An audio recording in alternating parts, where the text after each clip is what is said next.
London से जायद असाजात case में मियां शहबाज शरीफ की अबूरी जमानत में 23 जुलाई तक तोसी। भारतीय जासूस कुलभूषण यादव को दूसरी बार कौंसलर रसाई दे दी गई। सिंध हुकूमत की जारी करदा उज़ैर बलोच की JIT दुरुस्त है, सईद गनी अपने मौक़िफ़ पर कायम। क्या हुकूमत 18वीं तरमीम में तब्दीलियां करना चाहती है? पूछेंगे वफाकी वजीर बैनुस सूबाई राब्ता डॉक्टर फहमीदा मिर्जा से।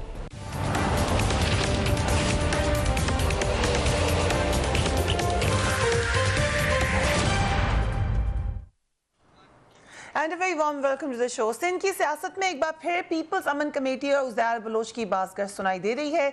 इस हवाले से सिंध के साबिक वज़ीर दाखिला डॉक्टर जुल्फ़िकार मिर्ज़ा का नाम भी गूंज रहा है।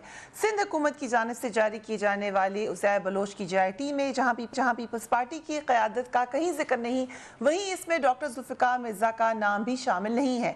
दूसरी जानिब तहरीक इंसाफ का दावा है कि JIT के 2 हिस्से हैं। एक हिस्से में पीपल्स पार्टी की आला क़यादत का नाम मौजूद है। उज़ैर बलोच के साथी हबीब जान ना सिर्फ पीपल्स पार्टी की क़यादत से ताल्लुक़ का इतराफ़ करते हैं, बल्कि उन्होंने तहरीक इंसाफ की कराची में मदद करने का भी दावा किया है। उसके साथ ही एक इंटरव्यू में उन्होंने ये भी कहा कि साबिक सदर ज़रदारी से रास्ते अलग होने के बाद उन्होंने डॉक्टर फहमीदा मिर्ज़ा को एक मशवरा दिया था, वो अगर अमल करती तो आज पाकिस्तान की प्राइम मिनिस्टर होती। Let's watch him. हमने कहा था कि आपका अगर झगड़ा हो गया जरदारी साहब से तो आप एक फैसला करें। यकीन करें अगर आपा वो फैसला कर लेती, आपा से मुराद मेरा फहमीदा मिर्जा साहिबा, तो आज जुल्फ़िकार मिर्जा सिंध के वजीर आला होते और आपा पाकिस्तान की वजीर आजम होती, दूसरी खातून वजीर आजम। क्योंकि मैं समझता हूँ कि इस्टेब्लिशमेंट हो या पाकिस्तान के कारकुनान हो, वो पॉलिटिकल विजडम रखते हैं, वो समझते हैं कि कौन हमारे मसले हल कर लेगा।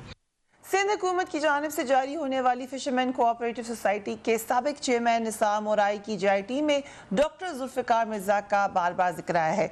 JIT के मुताबिक निसार मोराई ने बताया कि वो 2008 के इलेक्शन में डॉक्टर जुल्फ़िकार मिर्ज़ा की सियासी मुहिम का हिस्सा रहे। डॉक्टर जुल्फ़िकार मिर्ज़ा इस तोहफे के बदले में असलहा देते रहे, जिसमें ब्राज़ील की राइफल्स, शॉटगन्स, चाइना की राइफल्स और पिस्तौल शामिल हैं। निसार मोराई ने बताया कि उन्होंने डॉक्टर जुल्फ़िकार मिर्ज़ा की हिदायत पर कई बार उज़ैर बलोच से मुलाकातें की। साल 2010 में डॉक्टर जुल्फ़िकार मिर्ज़ा ने सजानी टाउन में ज़फ़र फरीदी और पुलिस अफसरान की मदद से ज़मीनों पर कब्जा करके उनकी फ़रोख्त का कारोबार शुरू किया। इन कब्ज़ों से 40 मिलियन रुपए कमाए, जिसमें से 8 मिलियन और 10 मिलियन रुपए की बुलेट प्रूफ गाड़ी और राइफल डॉक्टर जुल्फ़िकार मिर्ज़ा को दिए। साल 2010 में जेल में डॉक्टर जुल्फ़िकार मिर्ज़ा के साथ उन्होंने MQM हकीकी के चेयरमैन आफाक अहमद से मुलाकात की। साल 2011 में डॉक्टर जुल्फ़िकार मिर्ज़ा ने आफाक अहमद को 2 बार 25-25 लाख रुपए दिए। इसी साल डॉक्टर जुल्फ़िकार मिर्ज़ा ने MQM हकीकी के वर्कर्स को मेरी मौजूदगी में 6 से 7 क्लैशनकोव्स दी। डॉक्टर जुल्फ़िकार मिर्ज़ा ने अपने कोटे से हकीकी के कारकुनों को 18 से 20 लाइसेंस फराहम किए। इसके अलावा 18वीं तरमीम के हवाले से भी बहुत सारे अहम इशूज़ हैं। बिलावल भुट्टो साहब ने बहुत ज़ोरदार बयान दे दिया 18वीं तरमीम के हवाले से। पीपल्स पार्टी का मौक़िफ़ पहले से ही बहुत स्ट्रिक्ट रहे इस मामले में, मगर अब बिलावल भुट्टो साहब ने खुलकर ही कह दिया है कि इस मामले में वो बात भी शायद करना नहीं चाहते। सिंध की सूबाई हुकूमत और वफाक की हुकूमत के दरमियान भी हमें बहुत दफ़ा महाजराई नजर आई। इन तमाम सवालात का जवाब देने के लिए आज हमारे साथ मौजूद हैं डॉक्टर फहमीदा मिर्ज़ा।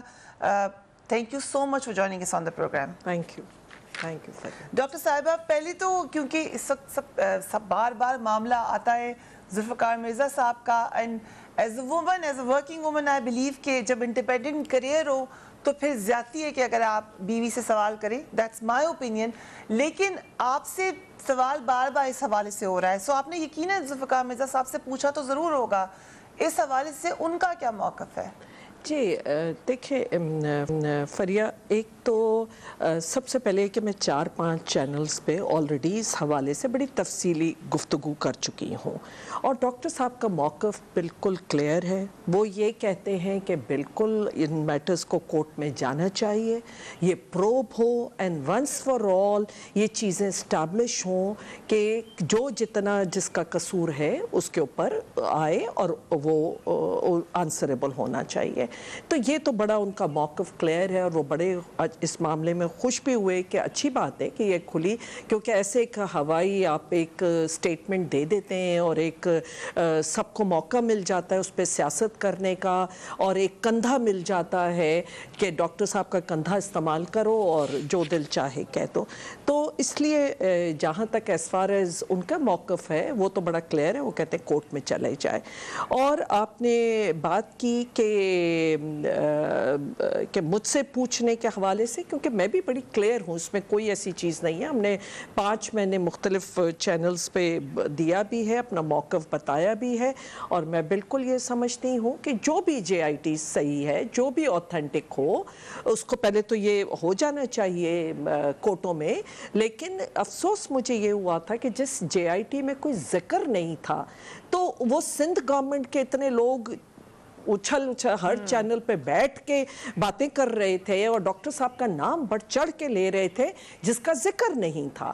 تو وہ ضرور میرا ایک اس میٹر میں ہوا، کیونکہ بڑی انٹرسٹنگ آپ کی آواز ایکو ہو رہی ہے کافی، تو ذرا کیونکہ میں نے جس سے بھی پوچھا پیپلز پارٹی کے، وہ سب یہی کہتے ہیں کہ ہمارا کوئی تعلق نہیں ہے مگر ذوالفقار مرزا کا تعلق ہے، اگرچہ ان کی جے آئی ٹی میں نام نہیں ہے. یہ آپ نے صحیح ہائی لائٹ کیا. اس کی وجہ کیا ہو سکتی ہے؟ نہیں تو وہ ایک دفعہ اسٹیبلش کر لیں نا، مطلب اگر تو مان لیں کہ زیدی والی جو جے آئی ٹی ہے وہ صحیح ہے، پہلی بات. اور دوسری چیز، واسطہ ناتا، اس سے ڈاکٹر صاحب کا تو ٹینیور ہی بڑا شارٹ تھا، اور اس سے پہلے کس کے واسطے تھے اور اس کے بعد کس کے واسطے رہے، سب کچھ آپ کے کیمرہ کی آنکھ دکھا چکی ہے کہ اس سے میں بار بار وہ کروں کہ کون گھر گیا، کس کے کہنے پہ ٹرانسفر پوسٹنگز ہوئیں، کس نے پولیس لگائی، کس نے پولیس کی وہیکلز پرووائڈ کی، جس کے بعد ارشد پپو کا مرڈر، بابا لاڈلا کا مرڈر. تو یہ ساری چیزیں آئی تھنک کہ اس حوالے سے میں کافی تفصیلی بات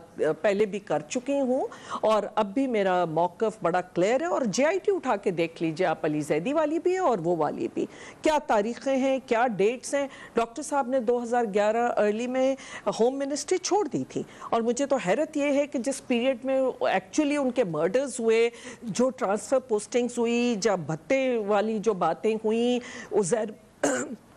عزیر بلوچ سے کس نے بھتے لیے، اور یہ ساری فشریز کی اپوائنٹمنٹس، تو پلیز یہ سب تاریخیں دیکھیں تو سامنے آ جائیں گی، ساری باتیں سامنے آ جائیں گی.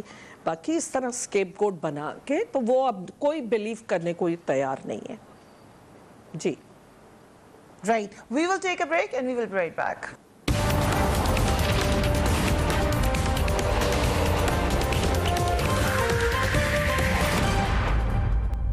And welcome back. Doctor Fahmida Mirza ہماری خصوصی مہمان ہیں. ڈاکٹر صاحبہ، جہاں سے ہم بات کر رہے تھے وہیں پہ واپس جاتے ہوئے، ڈاکٹر ذوالفقار مرزا ایک ایسی شخصیت ہیں جو ان سے نہ بھی ان کی بات سے اگری کرے، اس بات سے اگری کرتے ہیں کہ وہ ہر بات کا جواب بھی دے دیتے ہیں اور شاید ہر بات سچ بھی بتا دیتے ہیں. کیا اسی وجہ سے وہ انٹرویوز نہیں دے رہے ابھی؟ نہیں تو سچ کیا کورٹ میں کیا لیں گے کیا؟ اگر کسی نے کورٹ جانا ہے تو وہ اپنی کورٹ کے لیے پریپیئر کرے گا. یہاں پہ اس سے پہلے وہ موقف اتنا ٹویسٹ ہو جائے اور وہ اس کا پورا چینج ہی ہو جائے تو آئی تھنک وہ پھر بہت سی دوسری چیزوں میں ہے. اگر وہ موقف ان کو کورٹ میں دینا ہے تو وہ سچ بولیں گے. انہوں نے پہلے بھی سچ کہا ہے، انہوں نے اسٹیبلش کیا ہے، اور وہ آگے بھی جا کے جو کورٹ میں ہوگا تو اس کے حوالے سے سچ بولیں گے. اوکے، کچھ چیزیں ویورز کے لیے، کیونکہ شاید عام لوگوں کو اتنا پتہ نہ ہو، مگر ان جے آئی ٹیز میں فریال تالپور صاحبہ کی بھی جیسے ذکر آیا، فریال تالپور صاحبہ کا کتنا ایکٹیو رول ہے پیپلز پارٹی میں، یہ تو آپ شیئر کر سکتی ہیں. پیپلز پارٹی میں جی بالکل، وہ تو پورے سندھ اور پورے پیپلز پارٹی کا پورا میرا خیال ہے اس وقت تو افیئرز وہی چلا رہی ہیں، اور سندھ افیئرز بھی وہی چلا رہی ہیں پورے. اینڈ جی بالکل رول ہی انہیں کا ہے. سو جب جے آئی ٹی کہہ رہی ہے کہ عزیر بلوچ کو بیرون ملک جانے کا حکم فریال تالپور صاحبہ نے دیا تھا، تو یہ ایسے حکم وہ دے سکتی تھیں؟ کس قسم کا حکم؟ کہ کسی کو اگر کہنا ہے کہ آپ ملک سے باہر چلے جائیں یا ابھی نہ جائیں، اس قسم کی ان کی انوالومنٹ تھی پیپلز پارٹی کے افیئرز میں؟ وہی باتیں ہیں کہ ظاہر ہے کہ اگر میری عادت نہیں ہے کہ میں ایسے کوئی جملہ کہہ ڈالوں، تو اس لیے یہ ہے اگر وہ جے آئی ٹی میں ہے اور جے آئی ٹی میں جو ہے 2000 जब भी वो गए 13 में बाहर गए तो किसने छोड़ा क्या था, ये तो सब चीज़ें जब एक दफ़ा कोर्ट में आएंगे मैटर्स तो वहाँ देखा जाएगा। लेकिन जो भी आपके JIT में चीज़ें लिखी हैं या तो वो JIT सच्ची है, और अगर वो सच्ची है जिसके हवाले से आप डॉक्टर साहब पे इल्ज़ाम लगा रहे हैं तो फिर वो जो कुछ भी उस JIT सच्चा है, और अगर उनकी नहीं दूसरी JIT है तो उस सूरत में फिर सबके लिए उस JIT पे करें। लेकिन ये नहीं हो सकता कि एक शख्स के लिए आप एक JIT का मौक़िफ़ लें और दूसरे शख्स के लिए आप दूसरी JIT का लें। तो मैं इसीलिए कहती हूँ जब कोर्ट में जाएंगे तो ये चीज़ें सामने आ जाएंगी। आपकी तो कभी मुलाकात नहीं हुई उज़ैर बलोच से? नहीं, नेवर कभी भी हबीब जान बलोच जी हबीब कह रहे हैं कि उन्हें कोई मशवरा दिया था आपको कि आप प्राइम मिनिस्टर बन सकती थी, उस मशवरे पे अमल करके। मैं ये पहले भी वो देखिए वही लोगों की कुछ भी मतलब ज़ाहिर है उस वक्त तवक्कुआत और उस तरह जो हम रोल प्ले कर रहे थे, और ज़ाहिर है जितना सिंध के लोग मोहब्बत करते थे या जो भी है, हमने हमेशा सिंध के लोगों के लिए आवाज़ उठाई।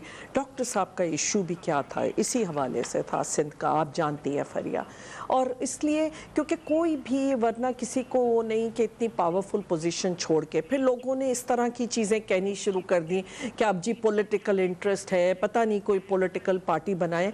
तो आज इतने साल ये चीज़ स्टैब्लिश हो गई कि नहीं, उन्होंने अपनी ज़ात को नुकसान पहुंचाया था, उन्होंने अपने ख़ानदान को नुकसान पहुंचाया इस मुल्क के खातिर, इस धरती के खातिर और सिंध के लोगों के हकूक़ के खातिर। जो कुछ सिंध में हो रहा था, जो कुछ कराची में हो रहा था, अगर उनको पावर की होती तो जैसे बाकी लोगों ने क्यों उन चीज़ों से, उन्हीं लोगों से इत्तेहाद और वो सारी चीज़ें एक्सेप्ट की, और यही करते आए अपनी कुर्सियों के चक्कर में, अपने पावर के चक्कर में, अपनी हुकूमतों के। इन्होंने कहा जो इतने बच्चे शहीद हो रहे हैं या जो ये सिंध की आज सूरत हाल है, जिस तरह हकूक़ मारे जा रहे हैं, जिस तरह के कत्ल गारत हो रहे थे, तो इन सारी चीज़ों के ऊपर उन्होंने अपनी ज़ात की कुर्बानी दी। उन्होंने ये इस्टेब्लिश किया कि ये कोई ताकत या पावर या पोजीशंस के लिए नहीं था। अगर वो चुप हुए तो वो इसीलिए वो चाहते हैं कि बेहतरी आए, सिस्टम है, अवाम को रिलीफ मिले, सिंध को मिले, पाकिस्तान की बका हो। और आज उन्होंने जो कुछ भी कुरान शरीफ उठा के उसके बाद जो बातें की तो वो वक्त ने प्रूफ कर दिखाया ना। और अगर ये सब तो फिर बहुत से कॉम्प्रोमाइज़ करते हम, फिर अपनी उस पर नहीं खेलते। और मैं इस बात पे ये भी करती वो फिर मैं ये शेर बहुत किस मिट्टी की मोहब्बत ने हम आशिफ्ता सुरों ने वो कर्ज उतारे हैं जो वाजिब भी ना थे। तो हमने तो बहुत कुर्बानी दी, बजाय इसके कि हम उस कुर्बानी को अप्रिशिएट लोग करते और ये बातें करते। आज इस तरह की बातें हो रही हैं कि जिसने आवाज़ उठाई, जिसने हकूक़ के लिए बोला, जिसने सच्चाई की जंग की, आज हम कहाँ हैं, और बाकी जो भी विशेष लोग थे या जो इस चीज़ का फ़ायदा लेते हैं, लेके आज वो कहाँ से कहाँ हैं। क्योंकि आपने जिक्र किया उस प्रेस कॉन्फ्रेंस का जहाँ पे जुल्फ़िकार मिर्ज़ा साहब ने कुरान पाक उठाया था, so it's my moral duty to highlight कि ये बात सच है कि जुल्फ़िकार मिर्ज़ा साहब ने अपनी पोजीशन में ही ये सब कुछ कह दिया था जो कि उन्होंने मेरे इंटरव्यू में कहा था, जो अनफॉर्चुनेटली नहीं चल सका था। बाद में वो काफ़ी इस बात पे आज़ुर्दा भी हुए कि वो नहीं चल सका, लेकिन ये बात सच है कि उस वक्त तो बाद में रिज़ाइन कर दिया, लेकिन उससे पहले भी वो ये बात कर रहे थे, इसमें कोई दो राय नहीं है कि he said it while he was at his position. अब आ जाते हैं प्राइम मिनिस्टर के पास, क्योंकि अली ज़ैदी साहब जो JIT लेके आ रहे हैं वो तो मर्द हुर कह रहे हैं, जुल्फ़िकार मिर्ज़ा साहब को सच्चा इंसान भी कह रहे हैं। प्राइम मिनिस्टर का क्या ओपिनियन है जुल्फ़िकार मिर्ज़ा साहब के बारे में? नहीं देखिए जी, ये तो हक क्या है ना, सच्ची बातें उन सब ने देखा है, इज फुली अवेयर, वो जानते हैं और वो यही कहते हैं कि हाँ ठीक है कोर्टों में जाए, हम तो बड़ा मौक़िफ़ हमारा। देखिए आज का नहीं है ये मौक़िफ़, अगर मैं आज ये कहूँ कि आज का मौक़िफ़, तो प्राइम मिनिस्टर तो पहले से ही ये हमारे मौक़िफ़ से वाकिफ़ थे, क्योंकि कोई चीज़ छुप के तो नहीं हुई, डंके की चोट पर हुई, खुलकर हुई, मीडिया में आके हुई, वक्त ने दिखाया जिस तरह चीज़ें अनफोल्ड हुई। तो प्राइम मिनिस्टर तो आज हुए, उससे पहले भी उन्हें पता था, सबको पता था। तो इसलिए ये किसी की आंख से छुपावा नहीं है। और आप यकीन मानिए कि जो सिंध में जो डॉक्टर साहब ने जो ये कदम उठाया, उस वक्त सिंध का तो जो रिस्पांस था वो अपनी जगह है। मैं आपको बता नहीं सकती हूँ कि मुझे कितना KPK से कितने लोगों ने वो किया है, हमारे पंजाब से क्या रिस्पॉन्स आया, मतलब ये मुख्तलिफ सूबों से जो उस वक्त रिस्पॉन्स आ रहे थे कि अगर उस वक्त वाकई वो उनका कोई पॉलिटिकल एजेंडा होता और वो पार्टी बनाना चाहते तो आप यकीन मानिए कि KPK से भी उसी तरह का रिस्पॉन्स आते और पंजाब से भी आता, क्योंकि वो सब यही कह रहे थे कि कौन ऐसा बहादुर आदमी है कि जिसने इतना बड़ा जो कोई उस वक्त बोलते हुए भी वो था और उस शख्स ने आवाज़ उठाई और हमें ख़तरे में डाला। What I went through, what my children went through, कितने लोगों को पता है, कितना आप जानते हैं। तो इसलिए कि उस कुर्बानी का ये रिजल्ट नहीं होता कि आज खड़े होके चंद मफाद परस्त कोई भी बातें कर डालें, वो उनका है। जो हमारी जो भी सेक्रीफाइस पीपल्स पार्टी के आने से पहले थी, बीबी के लिए थी या पार्टी के लिए थी, सिंध के लिए थी या इस मुल्क के लिए थी, वो भी किसी से छुपी नहीं है। मैं 97 में आई जब मुश्किल तरीन वक्त था पीपल्स पार्टी के लिए, लोग छोड़ छोड़ के पीपल्स पार्टी जा रहे थे, उस वक्त बीबी मुझे लाई थी। उस वक्त बीबी ने मुझे कहा था कि मुझे ज़रूरत है, मैं अपने छोटे बच्चे छोड़ के उनके बच्चों के लिए और उनके लिए निकल आई और आके सड़कों पे निकली। मैं जिस फैमिली से मेरा ताल्लुक है वो किसी से छुपा हुआ नहीं है, मैं किसी कोई एक्टिविस्ट नहीं थी, मैं कोई वो नहीं थी। मुझे बीबी ने ये कह के लिया कि हाँ वो अच्छे फैमिली की, वो ऐसे फैमिली बैकग्राउंड के, पॉलिटिकल फैमिली के, वो चाहती थी कि मैं उनके साथ चलूँ, उनके साथ इस मुश्किल वक्त में, कि मैं उनकी कैंपेन में उनको जहाँ भी मेरी ज़रूरत हो कि वो मुझे लेके चले। और मैं उनके साथ गई। डॉक्टर साहब उस हाइडिंग के टाइम में, उस मुश्किल वक्त में, वो बार बार बीबी डॉक्टर साहब के लिए कहती थी कि आप मुल्क छोड़ के चले जाएं, आप यहाँ से चले जाइए। ये बहुत अच्छी तरह आसिफ जरदारी साहब भी जानते हैं और कि ये आप मुल्क छोड़ के चले जाएं। ना वो मुल्क छोड़ के गए, वो इस मुल्क में रहे और उन्होंने जो कुछ भी, जिस तरह भी उस हाइडिंग के पीरियड में उन्होंने अपने बच्चों की वो देख के सेक्रीफाइस, मेरे बच्चों ने अपना बाप नहीं देखा, इनके बच्चों के लिए किया सब कुछ, और इस मुल्क के लिए किया और पीपल्स पार्टी के लिए किया। जो सेक्रीफाइस हैं आप इस तरीके से नज़रअंदाज करके आज ये बातें कर रहे हैं। हाँ ठीक है, पॉलिटिकल इख्तलाफ हो गए क्योंकि हम जिस तरह सिंध को रन किया जा रहा था उसको अप्रूव नहीं करते थे। मैं एक कंपैरेटिवली कह सकते हैं कि मैं माइल्डर, तो मैं ये चाहती थी कि मैं सिस्टम में रह के मैं किसी तरह अपनी आवाज़ बुलंद करूं और मैं सिस्टम में रह के काम करूं, पर बहरहाल इट डिडंट वर्क। सो ओहदों के लिए या उसके लिए तो बात नहीं थी। सो आज जो पीपल्स पार्टी है, आपने जिक्र किया बेनज़ीर भुट्टो साहबा के ज़माने का, आज की पार्टी वो वाली पीपल्स पार्टी नहीं है? जी नहीं, बिल्कुल भी नहीं है। कोई भी पार्टी के लिए कोई आइडियोलॉजी होती है, शख्सियत नहीं होती हैं। कहाँ है वो आइडियोलॉजी? अगर भुट्टो साहब की जो भी, अगर आज हम कहते हैं कि जिंदा है तो क्यों जिंदा है? वो इसलिए जिंदा है कि वो आइडियोलॉजी थी, वो था। आज आप मुझे बताइए ना, वो रोटी कपड़ा मकान, आप जाके तो देखिए, लोगों के मुंह से 2 वक्त की आपने रोटी छीन ली है। किधर है वो कपड़ा, किधर है वो सारी चीजें, किसके तन पे पड़ गए, किसके वो हो गया? मतलब ये बातें आप देखिए। 1973 का कॉन्स्टिट्यूशन हम वो क्या वो करता है, अगर आप उठा के देखें, वो रोटी कपड़ा मकान की बात करता है। क्या अमल हो रहा है? आपको नजर आ रहा है? मैं मीडिया को बार बार कह रही हूँ कि वो सिंध के हवाले से क्यों इतने वो हैं, आए ना, आके दिखाए ना सरजमीन पे कि क्या हालात हैं, किस तरह लोग जी रहे हैं, जिंदगी जी रहे हैं। आप इंपोर्टेड पानी पिए और लोगों को हेपेटाइटिस, जो जहाँ जानवर नहीं जो पानी पीते हैं वो आपके यहाँ पे बच्चे पी रहे हैं, आपके हेपेटाइटिस फैल रहा है, जैसे कुत्ते काट रहे, जैसे वो हो रहे। क्या आप बताइए ना, एक सेक्टर बताइए, एक मुझे आप बता दें कि इस मिनिस्ट्री एजुकेशन में बेहतरी आ गई, हेल्थ में बार बार हेल्थ का कहा जाता है, जरा चलिए ना इंटीरियर की हालत देखिए ना, कोई NICVD इन्होंने एस्टैब्लिश की है? वो तो पहले थी। डॉक्टर साहिबा जी, एक ब्रेक ले रहे हैं, उसके बाद वापस आएंगे राइट आफ्टर ब्रेक।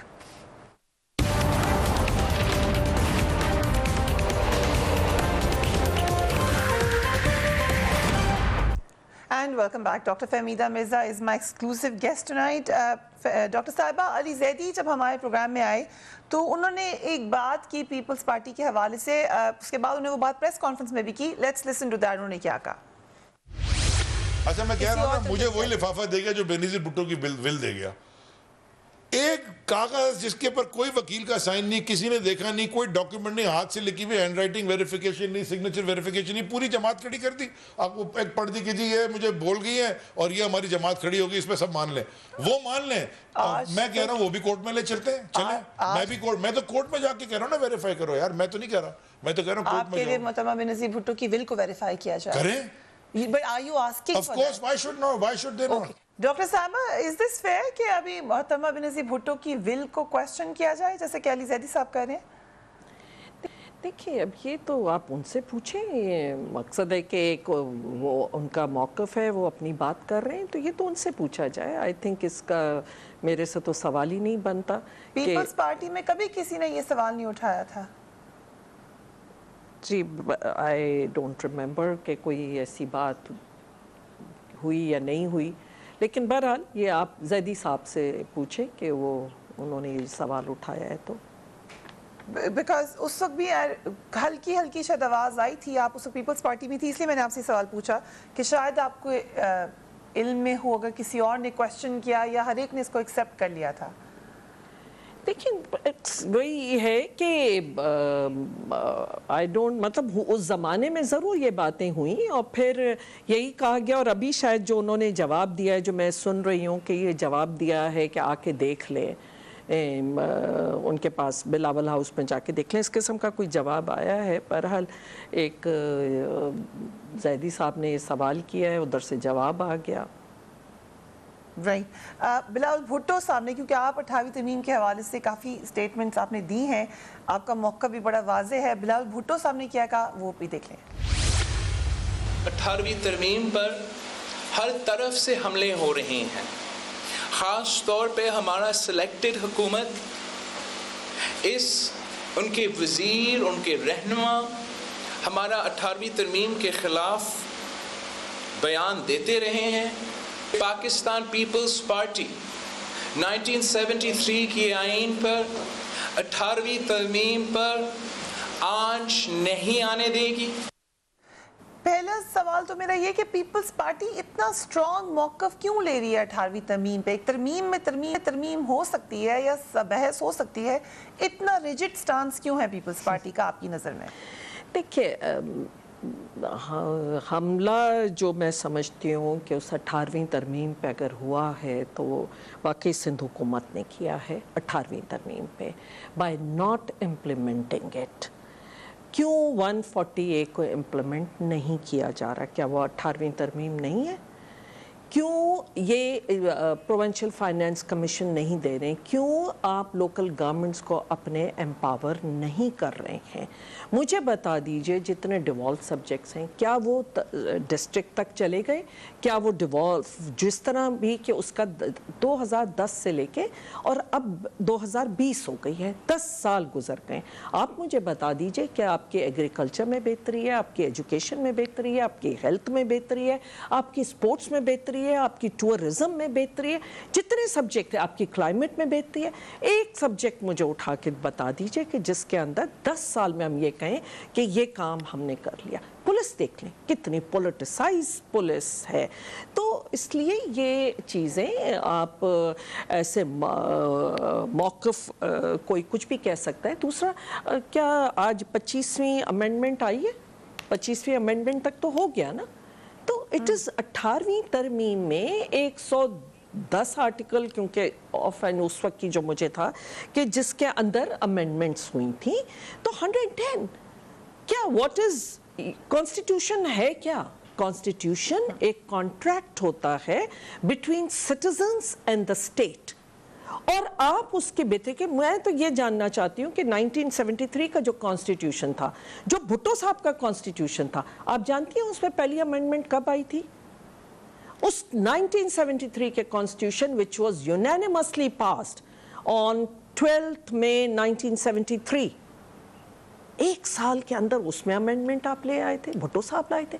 जब उन्होंने देखा, फिर दूसरी आई, तीसरी आई, फिर जब जैसे जैसे आप उस इवॉल्व होती हैं चीज़ें, आप वो कॉन्ट्रैक्ट है जो आवाम के साथ, उस कॉन्ट्रैक्ट को अगर बेहतर करना है, उस पर कोई अगर कमी पेशी है, उसके लिए आप लाते हैं। बाकी पॉलिटिकल स्लोगन्स तो कोई कुछ कहता रहे हैं तो वो एक अलग बात है। 18वीं तरमीम में 110 आर्टिकल, अगर आप पहली बातों से इम्प्लीमेंट तो कर लें, और उसके बाद अगर कोई बेहतरी की, आप 25 अमेंडमेंट क्यों आई हैं? सिर्फ 18वीं तरमीम तक तो नहीं रही ना बात, फिर 19वीं आई, फिर 20वीं आई, फिर 21 हुई। जैसे जैसे हालात जो हो रहे थे ज़रूरत के तहत, उसमें लाते रहे। और लाना किसने है? इसी पार्लियामेंट ने लाना है, इसी अवाम ने लाना है, जिसने जो अवाम के इलेक्टेड नुमाइंदे हैं, उसी पार्लियामेंट में बात होनी है ना, उसी पे करेंगे। तो अगर देखिए, ब्रेक की तरफ जाना पड़ा, बात मुकम्मल कर लीजिए। जी, मैं सिर्फ ये कहती हूँ कि पॉलिटिक्स असाइड, हमें इस अवाम की बेहतरी के लिए जो भी कदम उठाना पड़े आपको करना चाहिए। और डिवॉल्व क्यों नहीं किया है अभी तक पावर, आप इम्प्लीमेंट क्यों नहीं कर रहे हैं 18वीं तरमीम? मेरा तो सवाल ये very important, very important. At best एक डेमोक्रेसी है, जब तक कि पावर डिवॉल्व ना करे। We will take a break, उसके बाद मैं आपसे पूछूंगी क्या क्या सजेशंस हैं, कहाँ कहाँ पर डॉक्टर साहबा समझती हैं कि 18वीं तरमीम में बहस होनी चाहिए या मजीद तरमीम होनी चाहिए। Right after break.